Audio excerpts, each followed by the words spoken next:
And we back. Now in today's video, we're going to be giving my monthly NBA awards. After the first week of the season, I did a weekly NBA awards show, and I just thought that was way too often. So I think monthly is the right way to go.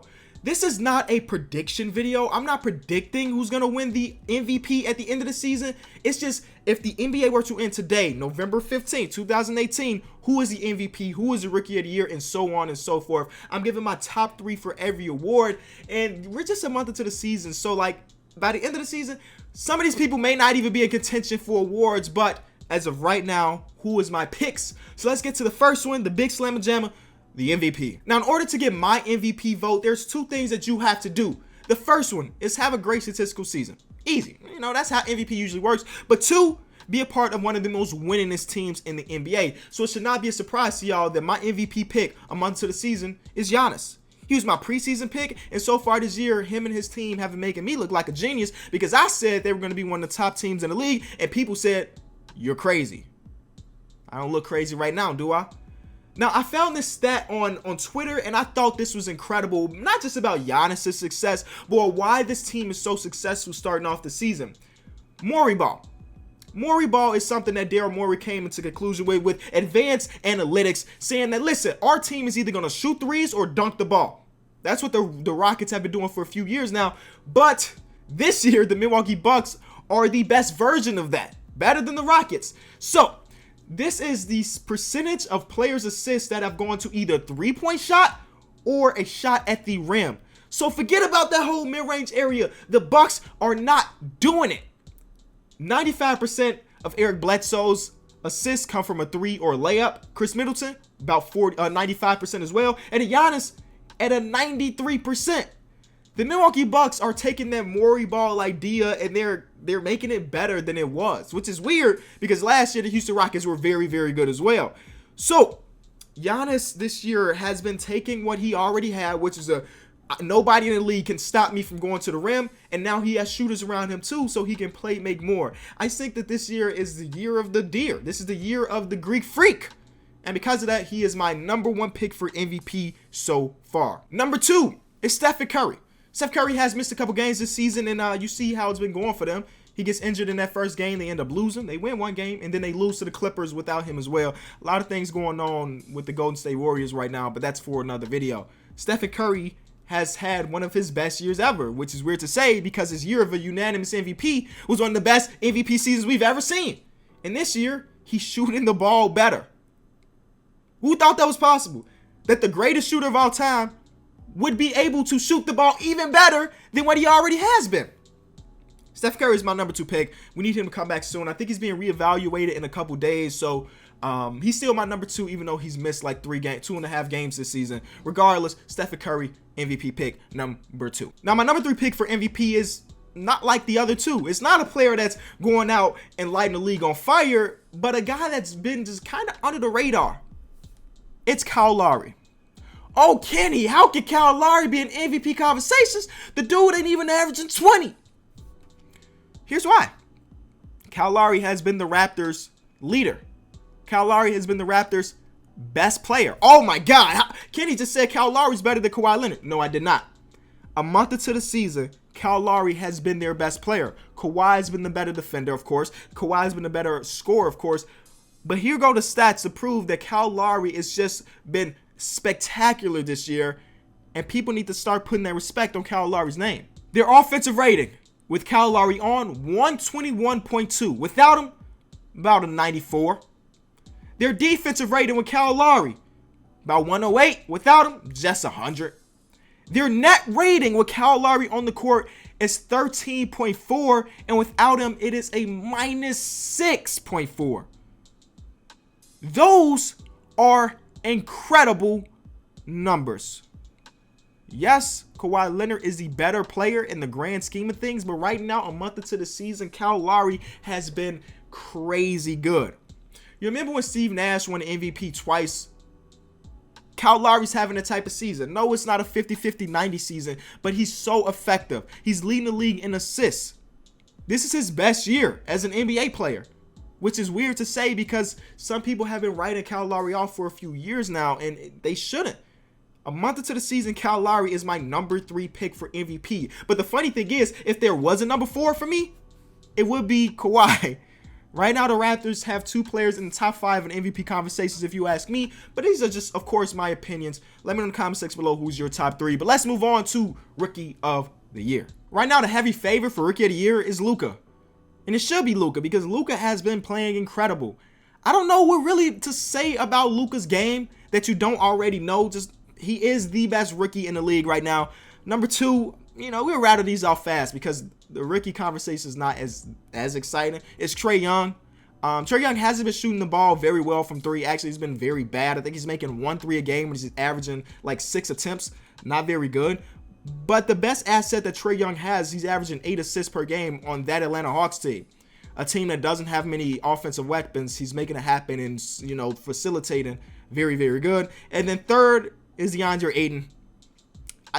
The rookie race is not that exciting. Number 4 would be my boy Wendell. But let's move on to something a little bit more exciting. 6th man of the year. We talk about the best 6 men of all time. We're going to talk about Manu Ginobili. We're going to talk about Jamal Crawford.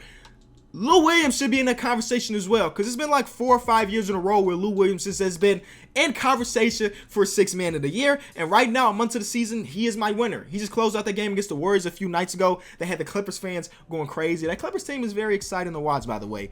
Lou Williams is one of the reasons why. He comes off the bench and he's a bucket. He's literally a bucket. You don't ask for anything else from Lou Will except for him dropping off some other teams, and that's exactly what he does. So right now, he's my number 1 for 6th man of the year. Number 2 is JJ Redick. I understand that JJ Redick right now has just got back his starting spot after the Jimmy Butler trade, but again, this is 1 month to the season, and he's only started 3 games, so he has been that guy. He's having a career year as far as PPG. His attempts per game are a little bit higher. His percentage is a little bit lower, but nonetheless, he, before the Jimmy Butler trade, was their 2nd best scorer behind Joel Embiid. And when you see him running around screens, that guy just runs all game long. He tires out the defense. Nobody can leave him open because when he's open, he's going to knock it down. And even when he's not open, JJ Redick is going to knock it down. So he's my number 2 for 6th man of the year. And number 3 is Julius Randle. He has cooled down just a little bit over the past week or so. The team has cooled down a little bit over the past couple weeks. But him, he's just that spark play that comes off the bench at that big man position. He gives 100 energy every night. So he is my number 3 for 6th man of the year. Now, in defensive player of the year, it's a little bit tougher to come up with candidates. So I looked throughout history, and throughout history, defensive player of the year is given to the best defender on a top 3 defense. So with that being said, my number 1 pick is Giannis. 2 awards, 1 video. Giannis is really killing the game. Yeah, it is Giannis. They are the number 3 defense in the league right now, and he is their defensive anchor. It ain't Brook Lopez. It ain't Brook Lopez. It is Giannis down there showing off that crazy wingspan and getting in passing lanes and blocking shots. And altogether, their team is just great defensively. But Giannis is that number 1 defender. Number 2 is Al Horford. The Celtics offensive game is very, very trash right now. And hopefully they get it together sooner than later. But while their offensive game sucks, their defensive game hasn't gone anywhere. They're the number 1 defense in the league. And it's not very close. And their defensive anchor is Al Horford. I love watching Al Horford play on the defensive side of the ball because when he switches on to guards, he holds his own. No, he's not great defending guards, but he definitely holds his own. And when it comes to just protecting the rim, there's not many in the league like Al Horford.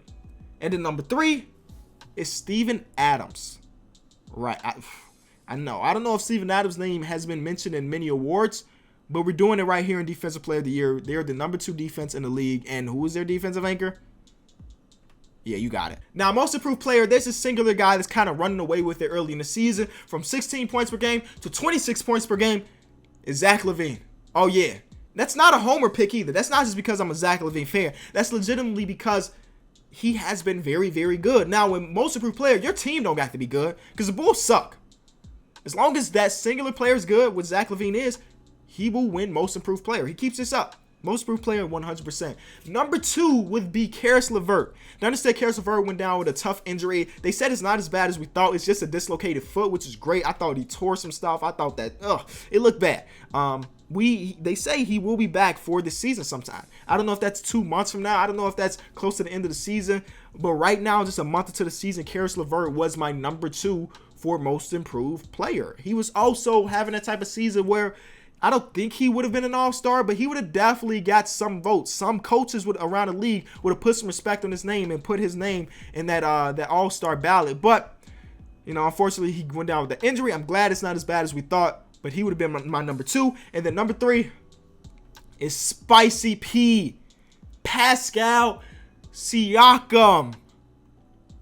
Who would have thought? Who would have thought Pascal Siakam would have taken the jump that he has? Coming into the season, some scout put up this post saying Pascal Siakam is going to be Draymond Green.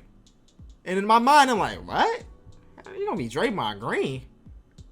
He's playing Draymond Green-esque. He's definitely not as good as a playmaker. He's definitely not as good as, I mean, he's not Draymond Green, but you can see the mold of Draymond Green in Pascal Siakam. And one thing he's doing, he's knocking down the shots that teams are giving him. I think he was just, in the last 2 games, he was like 7 and 9 or so in his 3-point shots. So teams are letting him shoot it, and he's making them pay. Shout out to Spicy P. Yeah, that's his official nickname. Don't ask me. It's just the way it works. And then lastly, we have Coach of the Year. It is Nick Nurse. I know I'm giving the Raptors a lot of love in this video, but it's hard not to because they have been one of the best teams in the league. And Nick Nurse have turned that team that looked like they were just in a spiral from 2-3 years in a row of being a good team, but not being good enough, to being a team that's good enough to really, really compete. So Nick Nurse deserves Coach of the Year right now. Number 2 will be Coach Bud. I mentioned earlier how he took that Morey ball and he's elevated it with the Milwaukee Bucks. And then lastly, it is Steve Kerr. I think we don't really give enough respect to Steve Kerr because his team is so good, but Steve Kerr is still a very good coach. But those are all my awards. And that's it, guys. Thank you so much for watching this video. If you did enjoy, please leave it a like. Of course, these are all my personal opinions. The comment section is there for you to give your opinions. I'll be in there reading and favoriting and responding and stuff. So go ahead and leave a comment. I dropped the newest episode of none other than Through the Wire yesterday. So if you missed that, I'll leave a time card at the end. This has been Kenny. I'll be back tomorrow. Peace. Honestly, okay, with Melo's game, what team shoots a lot of mid-range jumpers? There's one team in mind. Don't shoot no threes. They got 2 of the best mid-range jumper shooters in the league. San Antonio Spurs? Spurs. I'm not saying it's a fit, but like play style is a fit. I seen. It is slow. And they're not deep. They're not a deep team. They were a team that was mentioned. It was them.